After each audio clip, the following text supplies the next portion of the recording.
नमस्कार. कोल्हापुरी तडका या चॅनेलवरती तुम्हा सगळ्यांचं मनापासून स्वागत आहे. आज आपण बनवणार आहोत अगदी खमंग, खुसखुशीत, लहान मुलांच्या आवडीचा, अगदी मोठ्यांपासून लहानांपर्यंत सगळ्यांच्या आवडीचा मुरमुऱ्याचा चिवडा, म्हणजेच आपण त्याला चिरमुऱ्याचा चिवडा म्हणतो. तो चिवडा आज आपण बनवणार आहोत. चला तर रेसिपीला सुरुवात करूया. त्यासाठी मी इथे घेतलेलं आहे, इथं हे सर्व मी साहित्य घेतलेले आहे. त्या साहित्यामध्ये सर्वप्रथम मी इथं सांगते, इथं 1 वाटी मी शेंगदाणे घेतलेले आहेत आणि 20-25 पाकळ्या लसणाच्या त्या अगदी मी ठेचून घेतलेल्या आहेत. त्यानंतर मी इथं घेतलेलं आहे 1 वाटी खोबरं घेतलेलं आहे, म्हणजे त्याचे खोबऱ्याचे काप करून घेतलेले आहेत. 7-8 मिरच्या अगदी बारीक कट करून घेतलेल्या आहेत. हिरवी मिरची घेतलेली आहे. त्यानंतर कढीपत्ता घेतलेला आहे 1 वाटी. हळद 1 चमचा घेतलेला आहे. हिंग 1 चमचा घेतलेला आहे आणि पिठी साखर 1 चमचा घेतलेली आहे. मोहरी 1 चमचा आणि जिरे 1 चमचा घेतलेले आहे. आता त्यानंतर मी इथं घेतलेले आहे शेव घेतलेली आहे. मी इथं ही शेव अगदी बारीक नाही किंवा अगदी मोठी नाही, मध्यम साईजची ही शेव आहे आणि ही शेव मी 1 बाउल घेतलेली आहे.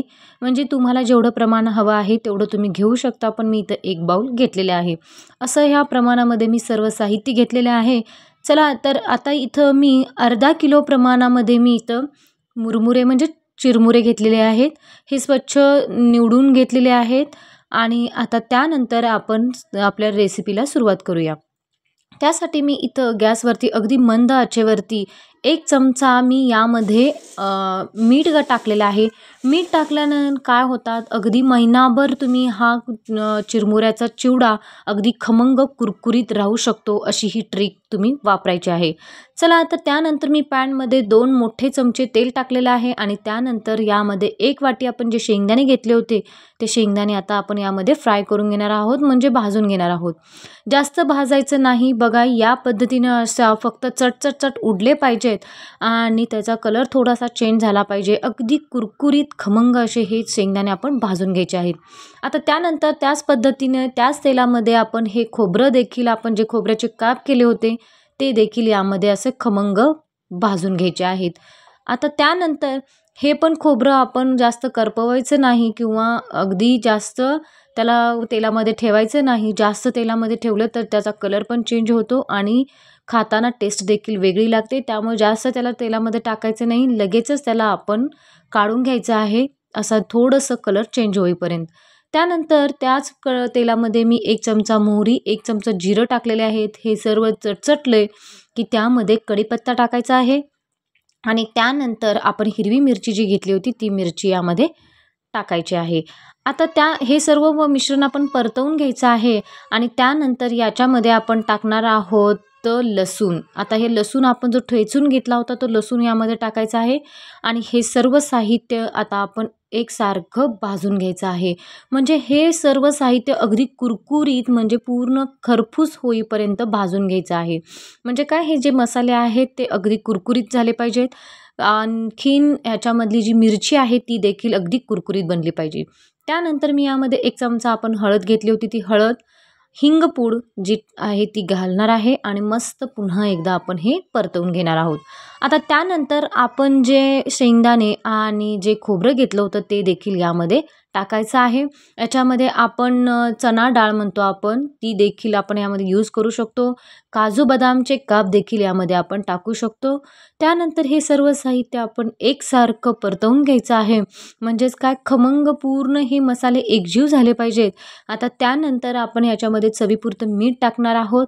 आता मीठ आपण चिरमुरे भाजताना देखील थोडंसं मीठ टाकलेलं आहे, त्यामुळे इथं प्रमाण आपण थोडंसं बघूनच टाकायचं आहे. म्हणजे चवीपुरतं मीठ टाकून मस्त असं हे परतवून घ्यायचं आहे.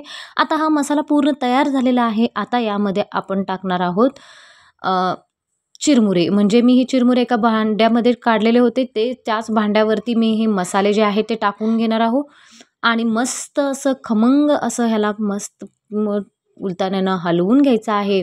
आणि शेव मात्र मी वरून टाकलेली आहे, मसाल्यामध्ये मी शेव टाकलेली नव्हती. आता वरून टाकायची आहे आणि पिठी साखर जी आपण घेतली होती ती टाकायची आहे आणि त्यानंतर हे सर्व मिश्रण एकजीव करायचं आहे. आता ही जी कढई मी घेतलेली आहे, जे भांडं घेतलेलं आहे त्यामध्ये त्यात चिवडा हलवता येणार नाही म्हणून मी परातीमध्ये चिवडा काढलेला आहे आणि मस्त असं हे एकजीव केलेलं आहे. म्हणजे सर्व बाजूनी त्याला मसाले लागले पाहिजेत, नमक आपलं लागलं पाहिजे, सर्व बाजूनी मसाले लागले पाहिजेत म्हणून मी परातीमध्ये मस्त असं त्याला हलवून घेतलेलं आहे. बघा आता तुम्ही पाहू शकता आपला असा खमंग कुरकुरीत सगळ्यांच्या आवडीचा चिवडा, मुरमुऱ्याचा चिवडा इथं तयार झालेला आहे. तुम्ही पाहू शकता मस्त असा अगदी त्याचा आवाज देखील तुम्ही ऐकू शकता. अगदी खमंग कुरकुरीत झालेला आहे. जी मी तुम्हाला ट्रिक सांगितलेली आहे म्हणजेच काय, जे थोडंसं नमक टाकून आपण पहिल्यांदा आपण चिरमुरे भाजून घेतो ते ट्रिक लक्षात ठेवा, म्हणजे तुमचा चिवडा अगदी महिनाभर कुरकुरीत मस्त राहील. चला तर आजची रेसिपी कशी वाटली कमेंट करून नक्की सांगा.